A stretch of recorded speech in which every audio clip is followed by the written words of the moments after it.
Hello everyone and welcome to the webinar. My name is Jennifer Adelstein and I am the Marketing Assistant for Industrial Controls. Today's webinar is Analytical Measurement. The presentation will take about 45 minutes, and after the presentation we will take some time to answer your questions. During the presentation, feel free to enter your questions into the chat interface on the right-hand side of your screen. We will also open it up to voice questions where you can raise your hand, but this option is only for people with phone connections and not those using their computer microphones. Now we are going to hear from our panelists. Joe Callahan has been with Industrial Controls for 7 years.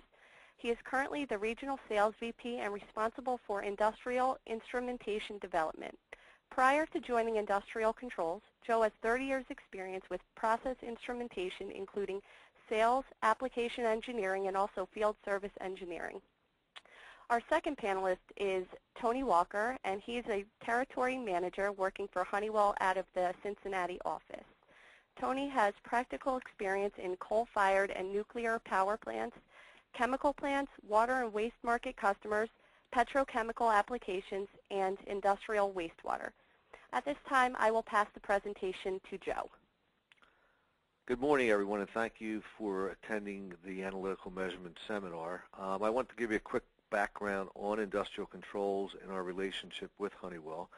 We have been in the industry for 34 years, since 1976, and we have been in partnership with Honeywell since 1991. So we've been working with Honeywell and their field teams for the past 19 years.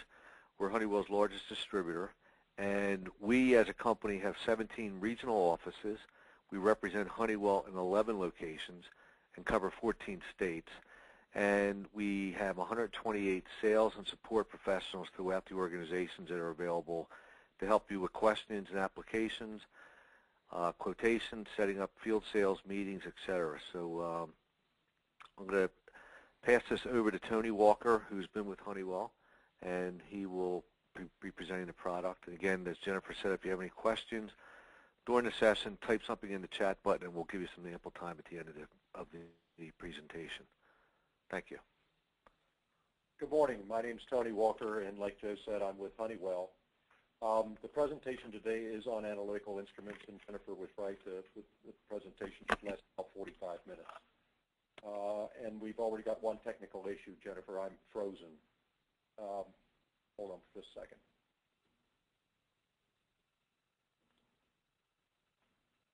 See if that works.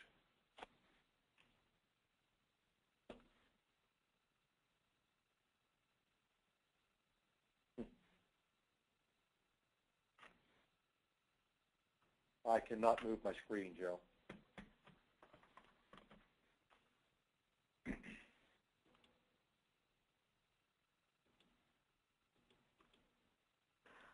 Okay, Tony, we're actually going to host it from my screen, so if you just give me 1 minute and we'll bring it up.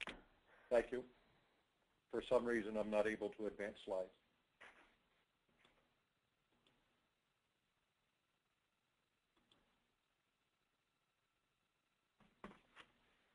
It worked up until, well, she's going to take over.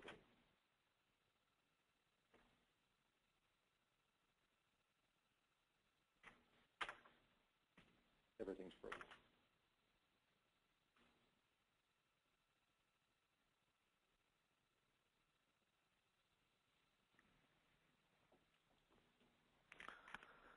Okay. In the interim, this is Joe Callahan again. I just jumped on. I'm going to give you a quick infomercial on our company profile. It looks like it's coming back up in a minute, but again, with all these different offices, we get involved with both industrial and commercial process instrumentation. So we deal with HVAC controls, combustion controls, industrial valves, all types of industrial components and factory automation. We also do a lot of technical training both in-house as well as now webinars through our new website. So if you haven't had an opportunity, I'm offering you to look at our website, industrialcontrolsonline.com, and it's very interactive. We have direct links to all the different manufacturers that we represent. So it looks like we're up and running again. Tony, do you have access now to the slides? Yes, I sure Okay. do. All right, here we go. Thank you. All right, let's go to the next slide, Jennifer. Thank you. The products that we're going to discuss are all covered on this sheet. You want to back up one, Jennifer? Thank you. Top line over on the left is our analyzer. We'll talk about that a little later on. I want to talk immediately about the products in the middle under conductivity when we get to that section. The picture in the center are toroidal conductivities, and the one down kind of in the center of the screen is what we refer to as clean water, pure water conductivity cells, and you'll see the difference between those later. So I'll go on to the next slide. We're going to cover on the pH side, what is pH, the difference between acid and base, or alkalinity, and the acid side, kind of what the pH scale was. You can read these, but the biggest difference, the biggest conversation we're going to have is what a measuring and what a reference electrode does and how they function.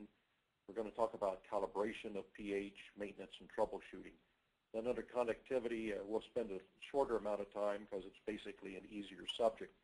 And we're going to talk about the definition, the unit of measure, again, how to calibrate, and the difference between the cell constants. Yes. Okay, so the basic theory of pH, next slide. Basically, pH is 0 to 14, and the reason it's 0 to 14 is really when you're measuring pH, you're measuring the hydrogen ion activity. So if the hydrogen ion concentration in a solution is less than the hydroxyl ions, you're always talking about it being on the acid side. If the solution is, go ahead to the next slide too. If the hydrogen ion is greater than the hydroxyl ion, then we're always talking about it being acid. So the greater the hydroxyl ions, the more basic, the more hydrogen ions, the more acid. And what dictates whether it's more hydrogen or hydroxyl ions is really what you're doing with that solution. But that's where the 0 to 14 comes in. 7 neutral, 14 highly caustic, 0 highly acid. Go ahead. Next slide.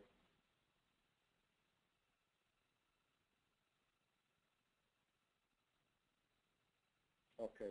On your pH of common solutions, go ahead and hit it 2 more times, who's ever got control. On the process side, or for values for common substances, I'll give you an example. Your blood sugar, or your blood measurement, is about 7 pH. So is milk. I've often kidded people that if you're buffering a pH system and you don't have anything around 7, you can use milk because it's about 7. But you get down into your soft drinks, that'll range anywhere from the high 2s up around 5 for root beer. If you're a beer drinker, the mid 4s, orange juice around 3. So you can see that just in every day, almost everything that we eat is on the acid side. Salad dressing tastes the way it does because it's on the acid side. On the process side, you'll see that things like ammonia nitrate has got about the same pH value as beer. Vinegar has about the same pH value as bleaching would be. So, you know, pH is in our lives every day. And if you notice, if you ever have an acid indigestion, which would be less than 7, things that you would take for it to neutralize your stomach, and we use the word neutralization in process applications too, but you might use something like an antacid, like milk of magnesia in your stomach, which has got about a 10.5 to help neutralize your stomach acid if you have acid indigestion. So it's in our lives every day. Next slide.